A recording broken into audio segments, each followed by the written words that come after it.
किया हो अगर दुनिया से अचानक सारे इंसान गायब हो जाते। भरी हुई सड़कें सुनसान हो गईं, फैक्ट्रीज का शोर बंद हो गया और आसमान से एयरप्लेन्स गायब हो गए। ऑटोमेटिक लाइट्स फ्यूल खत्म होने के साथ धीरे धीरे बंद होने लगेंगी। न्यूक्लियर पावर प्लांट्स में बिना इंसानों के देखरेख के मेल्टडाउन्स हो सकते हैं, जिससे जगह जगह एनवायरमेंटल डिजास्टर्स होंगे। सबसे पहले बदलाव एटमॉस्फेयर में दिखेगा।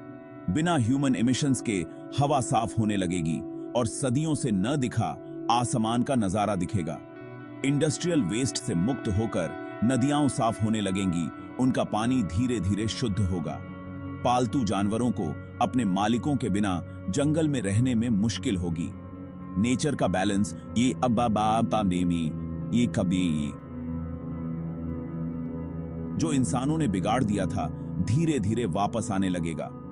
पेड़ पौधे और वनस्पतियां जो इंसानों के कारण सीमित हो गई थीं, अब बिना किसी रुकावट के बढ़ने लगेंगी। जंगली जानवर जो पहले शहरों से दूर रहते थे, अब शहरों में घूमने लगेंगे। इंसानी इमारतें और संरचनाएं देख रेख के बिना धीरे धीरे गिरने लगेंगी। गाड़ियां और मशीनें बिना उपयोग के जंग खा जाएंगी और प्रकृति में विलीन हो जाएंगी। रेल की पटरियां जो कभी बसलिंग थीं, अब वनस्पतियों से ढक जाएंगी। खेल के मैदान और मनोरंजन पार्क जो कभी बच्चों की हंसी से गूंजते थे, अब सुनसान और वीरान हो जाएंगे। फूल और पौधे जो कभी सीमित थे, अब हर जगह खिलने लगेंगे, यहां तक कि शहरों के बीचों बीच भी। झीलें और जलाशय जो कभी प्रदूषित थे, अब साफ और स्वच्छ हो जाएंगे। प्रकृति जो इंसानों के कारण दब गई थी, अब पूरी तरह से फलने फूलने लगेगी। प्राचीन खंडहर और ऐतिहासिक स्थल जो कभी इंसानों के संरक्षण में थे, अब पूरी तरह से प्रकृति के अधीन हो जाएंगे। समय के साथ प्रकृति हर उस जगह को वापस ले लेगी जहां कभी इंसानों का वर्चस्व था, और अंत में धरती एक बार फिर से शांत और सुंदर हो जाएगी, बिना इंसानों के हस्तक्षेप के। पहले 10 सालों में नेचर का बढ़ना साफ दिखने लगेगा। प्लांट्स कंक्रीट और एस्फॉल्ट से ढकी जगहों पर बढ़ने लगेंगे। पेड़ अजीब जगहों पर उगेंगे, उनकी जड़ें बिल्डिंग्स और पेवमेंट्स को तोड़ेंगी। जानवर इंसानों के बिना अपना इलाका बढ़ाएंगे। डियर पार्क्स में चरेंगे, बर्ड्स बिल्डिंग्स में घोंसला बनाएंगे और इंसेक्ट्स सड़ती चीजों में पनपेंगे। फूड चेन वापस आ जाएगा। प्रेडेटर्स और प्रे नए तरीके से रहेंगे। सबवेज और टनल्स में पानी भर जाएगा, नए पानी के घर बनेंगे।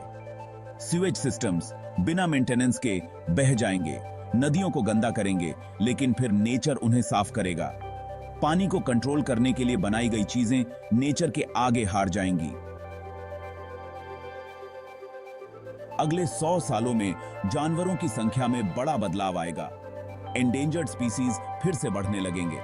बड़े प्रेडेटर्स बिना शिकार के डर के आजादी से घूमेंगे, प्रे की संख्या को कंट्रोल करेंगे। इकोसिस्टम्स का बैलेंस जो बिगड़ गया था, वापस आने लगेगा। जानवर नए एनवायरनमेंट में ढल जाएंगे, इंसानों के बिना अपनी जगह बनाएंगे। फॉरेस्ट फिर से बढ़ेंगे, खेती और शहरों के लिए काटी गई जमीन पर। ज्यादा पेड़ पौधे कार्बन डाइऑक्साइड को एब्जॉर्ब करेंगे, क्लाइमेट चेंज को कम करेंगे। इवोल्यूशन होगा, कुछ स्पीसीज नए एनवायरनमेंट में ढल जाएंगे, कुछ नहीं। नई स्पीसीज पैदा होंगी, एक्सटिंक्ट स्पीसीज की जगह लेंगी।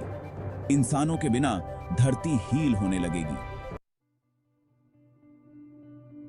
सेक्शन 4 क्रम्बलिंग सिटीज, इंसानी चीजों का धीरे धीरे टूटना। नेचर बढ़ेगा, इंसानों की बनाई चीजें टूटेंगी। बिल्डिंग्स बिना मेंटेनेंस के मौसम और प्लांट्स से टूटेंगे।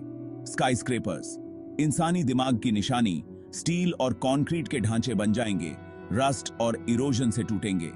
ब्रिजेस गिरेंगे, रोड्स पर प्लांट्स उगेंगे, सिटीज खाली हो जाएंगे। कोस्टल सिटीज समुद्र के बढ़ते पानी में डूब जाएंगे।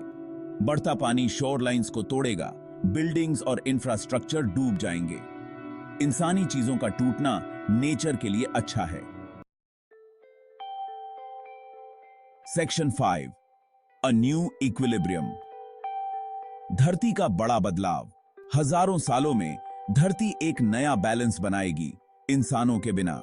क्लाइमेट स्टेबल होगा, हवा और पानी साफ होगा, बायोडायवर्सिटी बढ़ेगा। धरती इकोसिस्टम से भर जाएगी, जिंदगी से भरी होगी। इंसानों के निशान मिट जाएंगे, नेचर में समा जाएंगे। धरती का बदलाव नेचर की पावर दिखाएगा। इंसानों के बिना धरती अपना बैलेंस वापस लाएगी, एक खूबसूरत दुनिया बनाएगी। ये पुराने जैसा नहीं होगा, बल्कि धरती की कहानी का एक नया चैप्टर होगा, इंसानों के बिना।